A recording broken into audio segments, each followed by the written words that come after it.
Hi, she's Trixie and I'm Sarah, and this is our Yarn World, a place where we come to share the love of yarn crafts and all that it provides us and what we hope it gives you.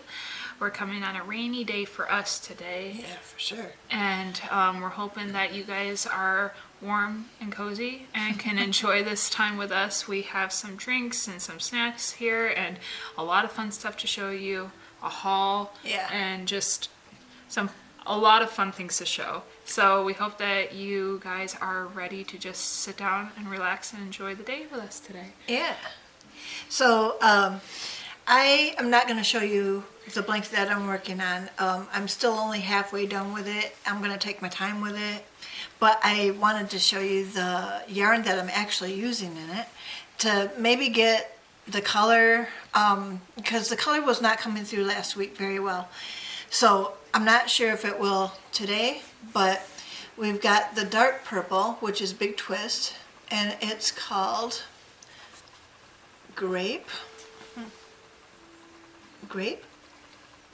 and it's a really nice deep purple. And then I've got the light purple, Big Twist, and that color is soft purple. And I just love the color combination of this, but the real star of the show is the Karen Simply Soft Party, and it's called Silver Sparkle. Move it back and forth like this. I think it'll, the name is right under your fingers. Mm-hmm. I thought you were trying to see the colors. Mm-mm. Yep, they're coming through. Yeah.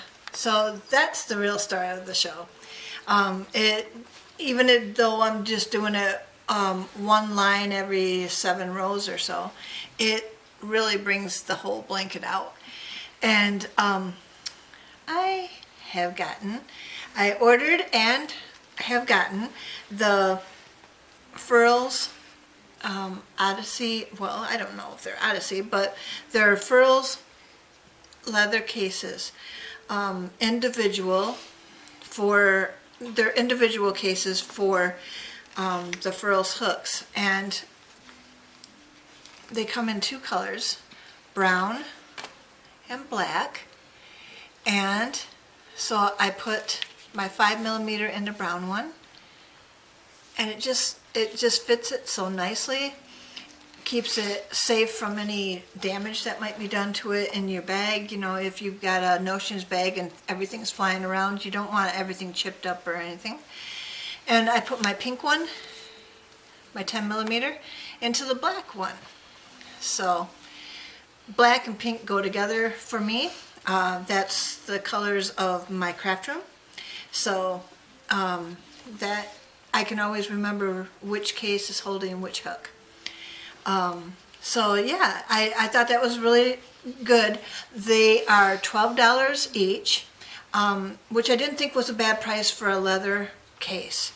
And with the 2 colors, I mean, you can sit there and put your hooks in them, or they've got bigger versions where you can put 7 hooks into them for a leather clutch. And then I think they're having a special right now where if you get that clutch, you get one of these holders for free. So you might want to try that. And then I had an idea with the Notions case that I've been carrying around. My scissors are just kind of floating around in there when I go places, and I don't like the idea that such sharp scissors are just kind of floating around and maybe trying to damage my stuff. So I went into my craft room, and I had been keeping some stuff, and I just thought, you know, how can I contain these without having them damage anything? And I had kept my little gum case. I don't even remember which kind of gum it is now, that comes in these cases. And I just thought, you know, I'm going to keep that because I think it's the extra. You can do, the extra. You can do so much with them. I slid a little piece of batting in it, doubled up. It's a doubled up. Slid a piece of batting in there, and in between the batting, let me see if I can do this, I slid my scissors. Now they're in there, contained, and not hurting anything in my notions case. It's just something to think about. If you have any of these and you have a little bit of batting, you could put your scissors in there too and not have it damaging any of your work while you're going out and about and bringing your crochet or knitting with you. So, and Sarah's working on her little project right now, so I'm going to show you a yarn haul, and it is from the Rescue Mission thrift store. The first bag I'm going to show you is the real deal of the day. My husband and I really enjoy going thrift shopping and finding deals when somebody else pays full price and you get to pay a portion of that price. That's always a good deal, right? So let me see if I can grab this bag. Okay. So what the lady had told me at the store was she gave me a grocery bag, and she said if I can fill the bag with whatever craft items I wanted, which in this case was yarn, the deal was that the whole bag was $1.99. Not each, the bag filled with the yarn was $1.99, and that's what I did.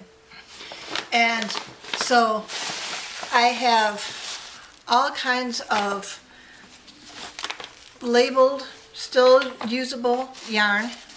In here I've got balls of colorful yarn, all kinds of color,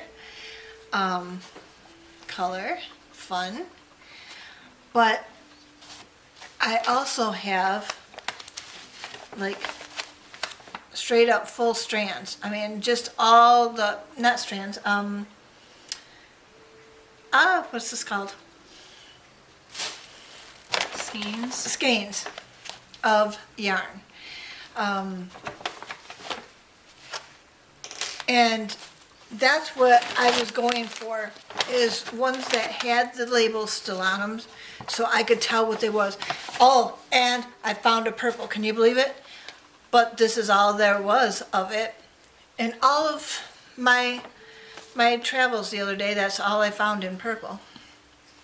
But I found some homespun, and I found 5 of the homespun in varying colors, but I figured, you know what, if I'm putting that with, say, a white, putting those together and making my standard blanket pattern, it's still going to work out for me, and I won't have to worry that I can't find the stitches, because that's what this kind of yarn does. It hides the stitches well. This one is a pink and purple together, but I never just find purple on its own. So, and that's, I don't know, 3, 4, 5, 6, 7, 8, 9, 10, 11, 12, 13, 14, 15, 16, 17. 17 things of yarn in this bag for $1.99. I can't believe what a bargain. And then we went to another one of those stores and I found some more yarn, and I asked, could I get the same deal as I got at the other store? And they're like, well, what kind of deal was that? And I told them, and they were like, well, which store was that? And I didn't want to get anybody in trouble. So, and I mean, each store has their own individual ways of doing things for getting things off the floor and out of their store. So what they did do for me, though, is they gave each of my skeins a cost of 99 cents each, which is not the same bargain as the other bag, but is still a good deal in my eyes, seeing that these were full skeins as well. And so I got 12 skeins for the price of $1.88 or $11.88. Not sure if you're going to be able to see that. So I got 12 skeins for $1.88, 99 cents a piece. And the other bag was $1.99, so like $14 for all this.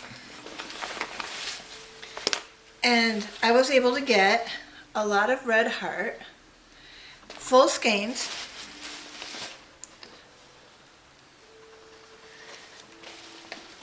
I'm enjoying the hunt and the finding of these yarns, and just enjoying the color combinations that are coming out. When I look at them, I'm happy. I mean, you can go to a regular store and get yarn, but when you're able to get it at a discount, and in these days of everything being inflated and inflation hitting hard, why not try and get it at a deal? Got some 100% acrylic. I got some more red heart. Which is what we use the most. Yeah. Use 100% acrylic most of the time. Just Yes. because of our projects. Yeah. I prefer it. I really do. I've got such interesting colors.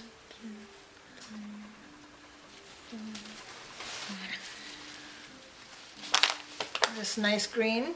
It's more like a Christmas green. And then the last one is,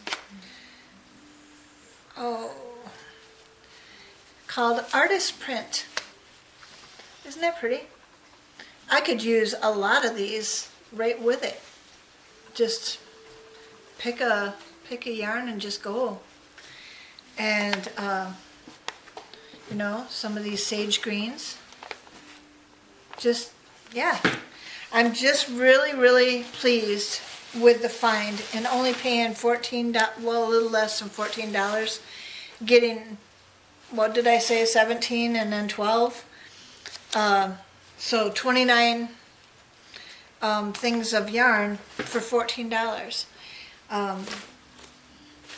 I'm just here to tell you that there's ways of doing things, especially your projects, at a deal. If you can find the materials at a thrift store for a portion of the price.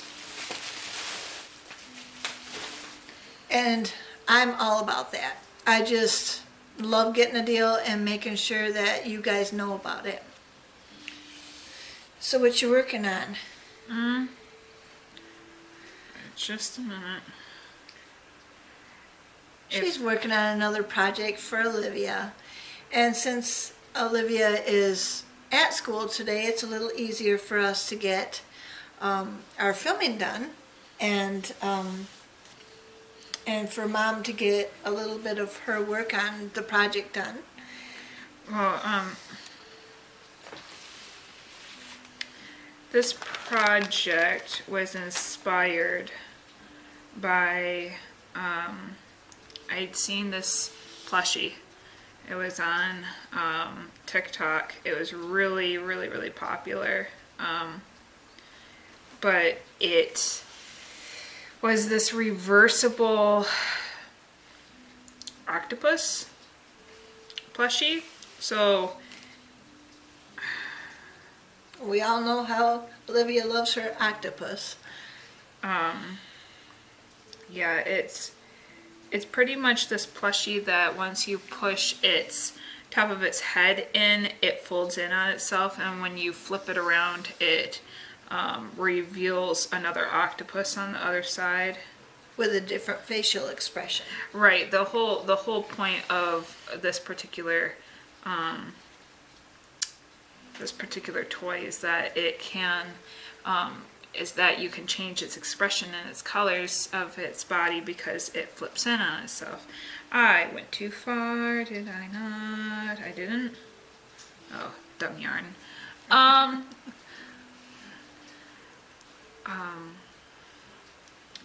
Here, I'm almost done. I apologize. I'm not even sure if I like the face of this one, but it's fine. It'll do.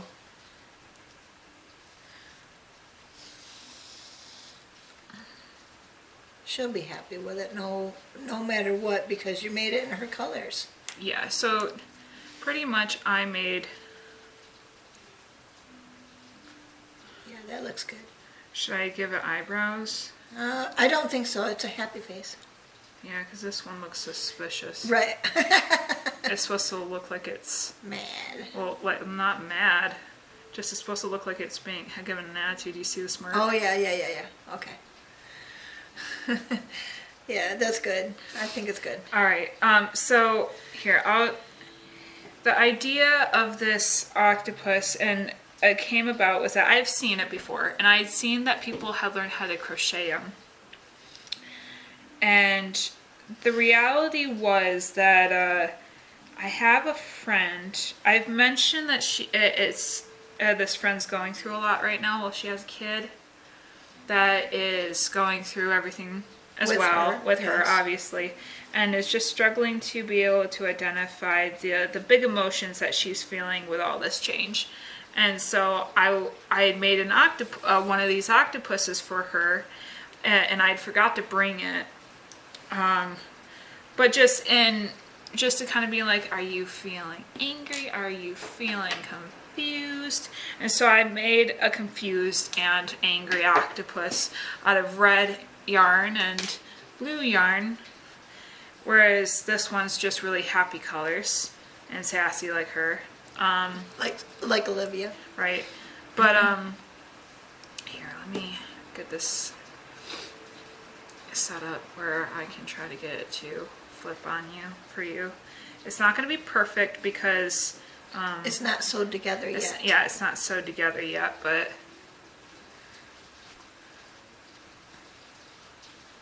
You'll somewhat get the idea. I might be able to pin the I could pin the legs together if you wanted me to. That I way think we can just show it. I'm trying. Just give me a sec. I want to be able to get the legs at least somewhat lined up. So pretty much it's an octopus, right?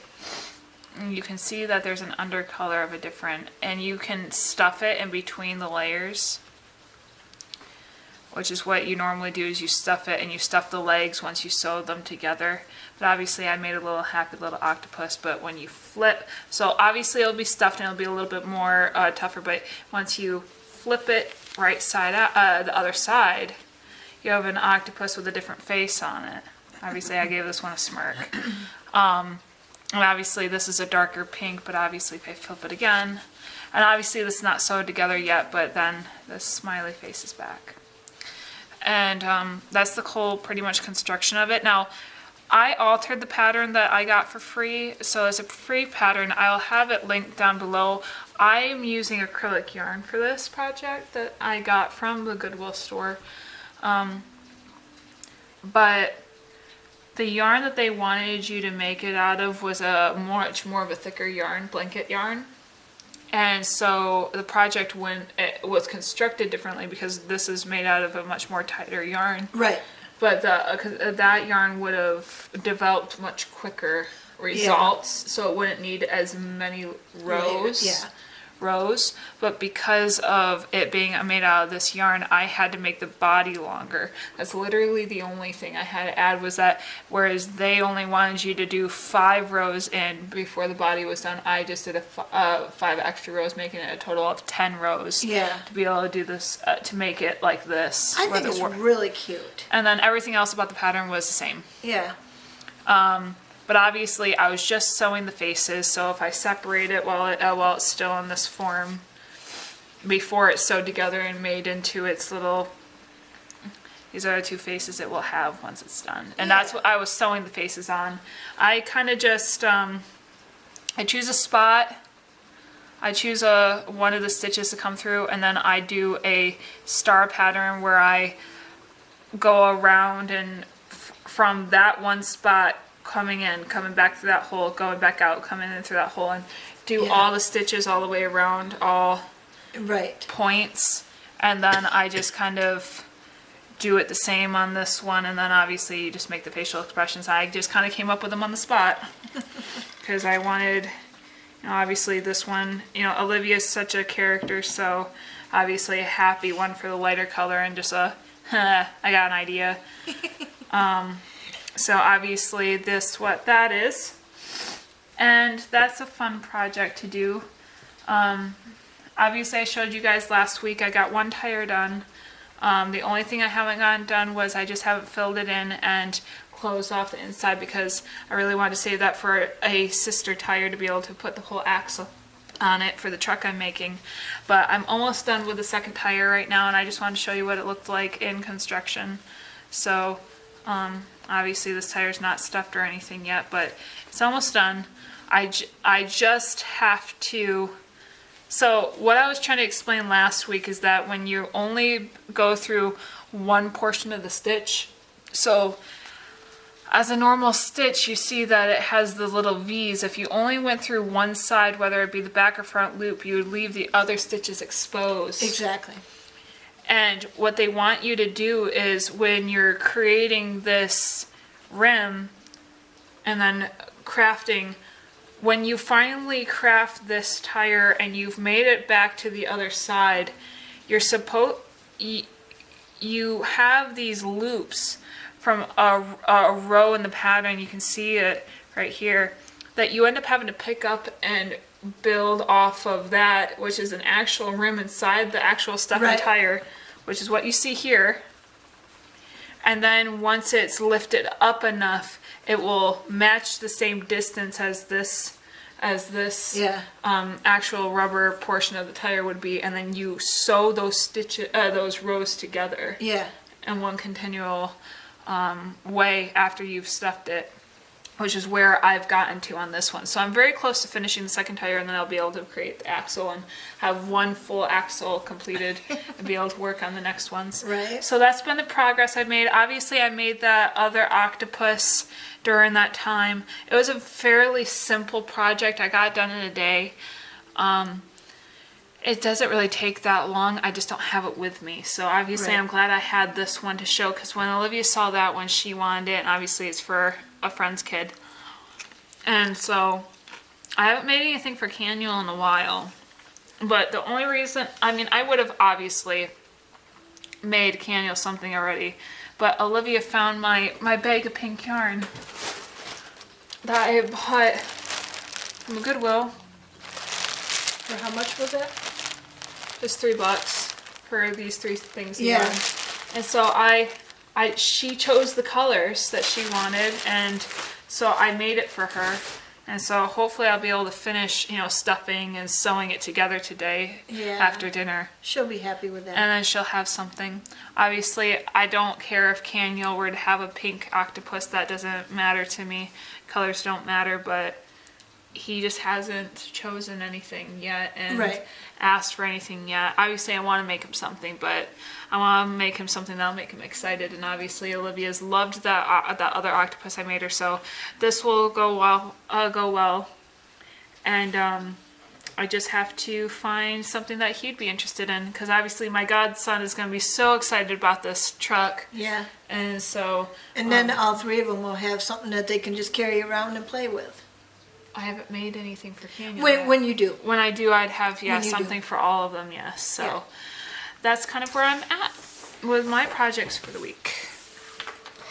We have a Bible verse here that can be said a couple different ways. So I'm just going to read out the Bible verse first, and then the other way that I found first.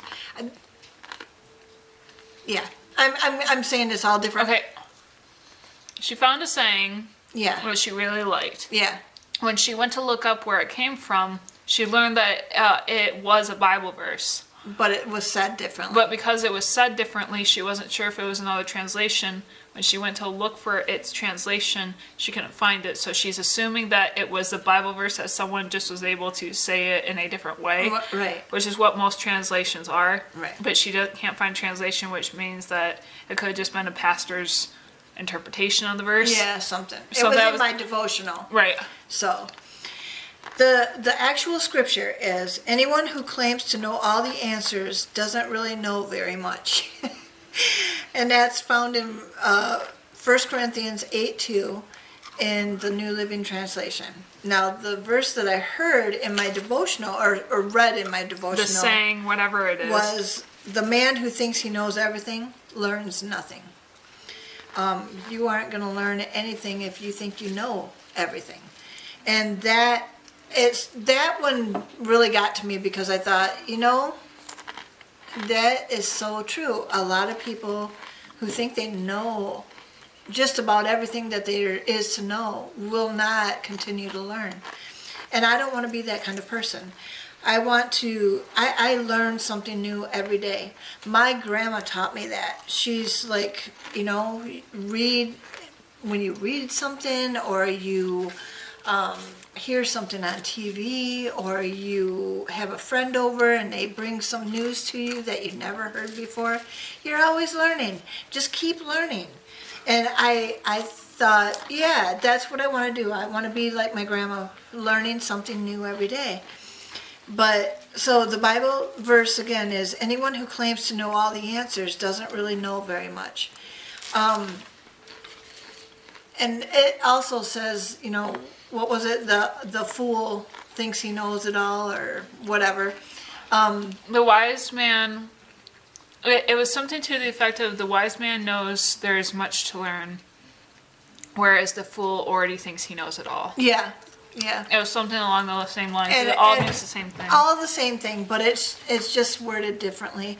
And with me, I'm just like, I love learning something new every day. I love being able to get that spark in my brain, just say, oh my gosh, I never thought of it like that before. Or you see something, okay, I'm just going to give you an example. You see something like a furls hook that is brand new, that's just something that, okay, this is something I can use, And then the next thing that you see, because I did apply to their email list, is they sent the fact that you could house your hooks in a leather case and keep them safe and unscarred and unmarred and, just safe in a case. And I thought, never heard of that before either, but it's a brilliant idea. So, it's, keep your mind open. I mean, there are things that you should probably avoid learning. I mean, you don't want to learn something horrible or, whatever. But if you have an open mind to what the world is trying to teach you, it can be a wonderful thing. Right now we're having a rainy day, and that's one of Sarah's favorite days, is a cloudy, rainy day. And especially when we get to sit around and do our crafts, and it just kind of brings out the day, doesn't it? Mm-hmm. It just helps us. A sunny day, you will kind of want to do other things, and you want to be outside, and you want to do things with your kids or whatever. But on a rainy day, you just want to kind of just settle in, cozy, and have something to drink, and have something to snack on, and have something to work with your hands. Or read. Or read, yeah. Learning something new, right? So, do you have any thoughts on this verse? I've been reading.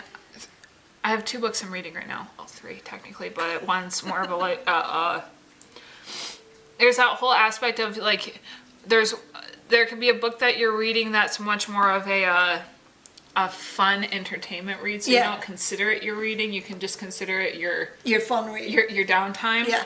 Whereas there's other ones where it's like, it's actually engaging you and getting your brain to actually be like, oh, look at that, I have to take notice. Right. I have an audiobook I'm listening to and a book I'm reading that I got from the library. The audiobook I'm reading is called How to Parent a Child with Very Intense Emotions. And I'm just always trying to learn different ways to be able to approach my children. Right. Just always. Yeah. My children don't exactly have intense emotions, but they have the occasional outbursts.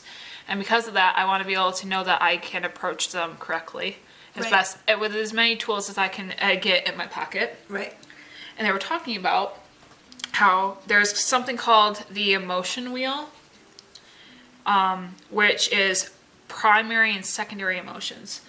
So you have what's considered primary emotions, things that are nature in you, something that always is like, okay, so like if you're in danger, there's a fight or flight or fawn or freeze response. Right. Those are all natural emotions. These are the things that keep us alive. Things that this is what your body is already knows to do. Yes. In the moment. Instinctual. Instinctual, yes. Yeah. These emotions are kind of like that. Okay. And so it could be like anger, love, like those basic big ones. They're the Right. big ones. But they can cause your neurons in your brain to travel in certain paths Okay. if you've only ever had it travel that way.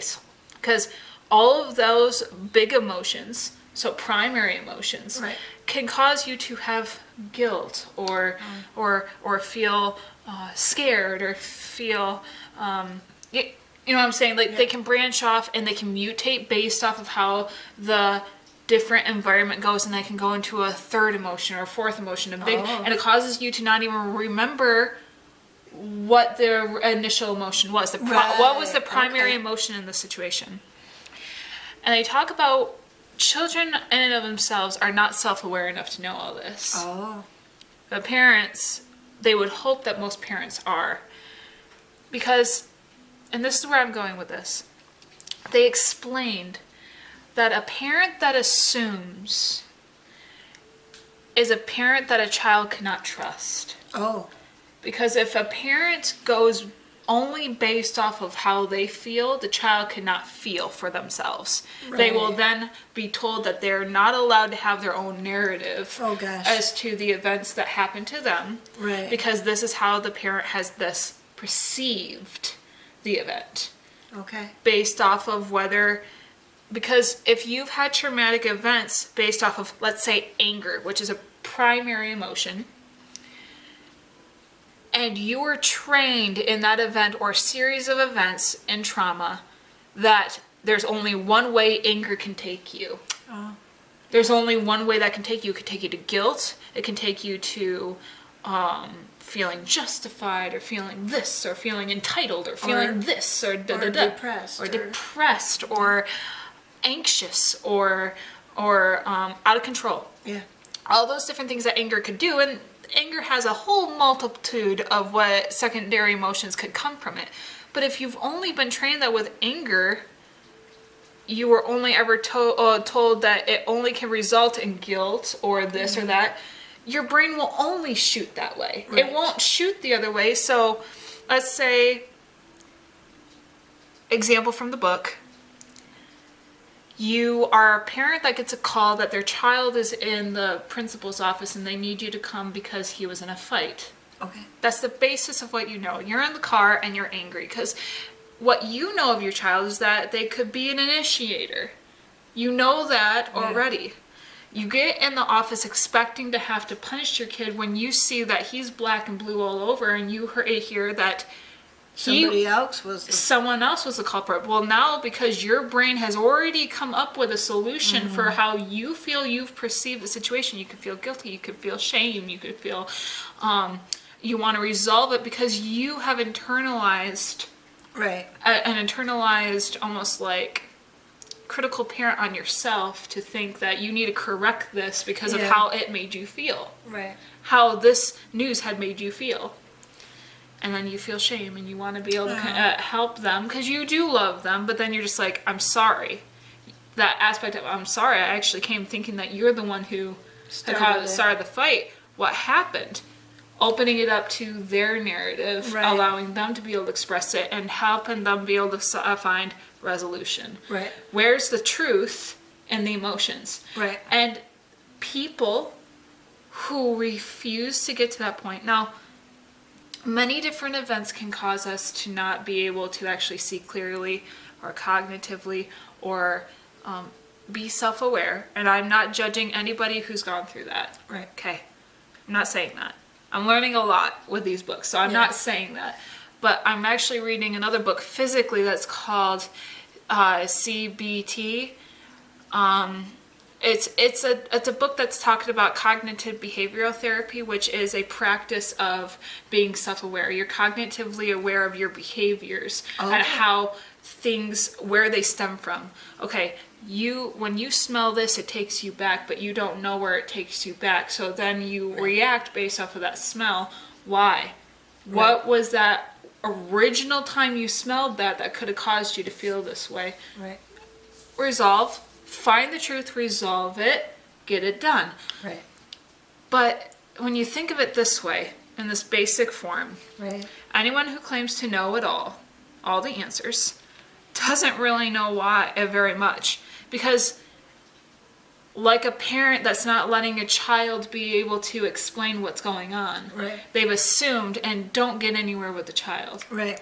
They assume their own narrative, and so they will only ever know their own narrative. Right. They will never know very much because they will always assume. Yeah. And it can cause trust problems. It can cause delays. It can cost you your life because you will never be able to make good relationships if you're the know-it-all. Right. Right. Exactly. Everyone knows a know-it-all. And there's a difference between having a smart family member or a friend that you can go to and rely on them for what they know, and someone who interjects themselves to being the person that can solve all your problems because they know something that could instantly solve it. And then when you express that it has what their answer was either unwarranted, not crucial to your situation, they get angry because you're changing their narrative. Yeah. It's just one of those things I'm learning as to how the brain works and how you can be much more aware as to how it works. Right. And it was just very interesting to learn that there are primary and secondary emotions, and how most of the time the people who we know as fools are people that are just not self-aware enough to see what they do. Because they think that they're right. When in reality, they're just not aware enough to see what's passed under their nose. Right. And you know, look how much you learned. I mean, that's awesome that you're learning stuff for your kids and how to deal with that and everything. And I wish everybody was more in tune with their children and know that children do not come with owner's manual. And you need to learn them, their personalities and their little psyches and all that kind of stuff. You need to learn them, and so it's always good to admit that you don't know it all, and that you have things to learn, and be willing to do that. Yeah, like I was telling my mom, the most oxymoron sentence I've ever heard is, "I don't know everything, but." Yes. And I've heard that a lot in my life. Whereas what I've come to learn to say is, I don't know everything. This is just what I do know. Yeah. And there is a level of... It's a better way to say it. Well, it's the whole aspect of, like today, I had a situation where my car is now not able to be started safely. It can start, but there's a very good possibility that there's a belt that's going bad based off of the sounds and the smells I'm hearing. When I went to try to open my hood, the cable for the release hatch broke, And so then I'm trying to, and my driver's side door is already falling off. So I normally have to get into my car through my passenger door. So I had to willfully actually choose to open my door and be like, oh, okay, now I have to try to get it back on. And I'm not, okay, granted, I would like to express, it's not that the door is actually off of the car. It's just that when you open the door, it, so like, let's say this is the hinge, the door just leans. Yeah. So when you, so it's not level. And so the best thing for it right now until I can get it fixed is just to keep it shut. Yeah. Because it will shut safely. Shut and lock. Yes, it will shut and lock safely. The mechanic even said just keep it shut, just have to go through the other side until you're able to. I apologize. California's trying to call me. So the mechanic said it was fine until I was able to afford the fix just to keep it shut and locked. Just go through the passenger side, and that's worked fine. But it's just the whole convenience of my release hatch is really inside, close to my driver's side door. So I had to move it. I had to actually willfully get it open, and recognizing I was going to have to lift it back up onto the hatch, and trying to see if I could get pliers to grab the cable so it didn't fall into the spring mechanism, which I was able to do. I'm sitting there being like, I finally called the mechanic. And granted, all I wanted to do was open the hood because I just wanted to be able to travel where the smell was. Because I don't know everything about the brain or the engine of a vehicle, but I'm able to actually look inside, and if I can just smell where the burning's coming from, I at least can be like, it's on this side. This is the make and model of my vehicle, and this is where I'm smelling it, and this is what I'm hearing. I might not know the fix, and I'm not going to tell the mechanic that I know everything about my vehicle when I don't, but at least I can be like, okay, I don't know everything, but this is what I do know. And you can give those pieces to someone else that might know more than you, and then they can fix the right thing. And then they can fix the right thing. They just need to have that ability to be like, okay, well, if there's something wrong with the vehicle, what is wrong with it? I don't know, but this is the symptoms I have. Right. And there's that aspect. Yeah, could you grab him? But there's just that whole aspect too. There's nothing wrong with not knowing everything. As long as you're self-aware enough to know what you do know, you can still be able to find the truth and find resolution in anything. As long as you're able to accepting yourself that you don't need to know everything to be able to get the help that you need. You might not know everything about your brain or even your past or your trauma or your life and where you need to go with the scenarios that you're in, but you can at least be able to bring the symptoms to somebody that could help you resolve it. And it's just one of those things where it's just like you just don't even think about it. Sometimes you just are like, I'd rather not, and you leave that vehicle just running, acting like it's fine, and the noise gets louder and louder and louder.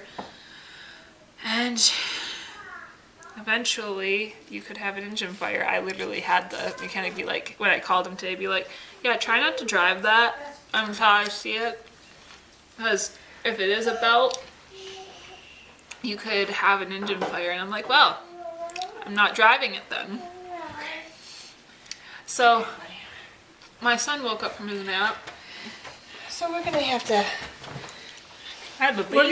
to cut this short, and we're gonna. Oh, you see yourself? We're gonna say. Here, what are we gonna some say? Chips. What are we gonna say? We're gonna say goodbye. Goodbye, everybody. Say goodbye. Bye. Yep. We always love this time of the week. We really hope that you guys had just as much of a fun time as we do. And as always, we hope that you stay safe and stitch your way to mental health.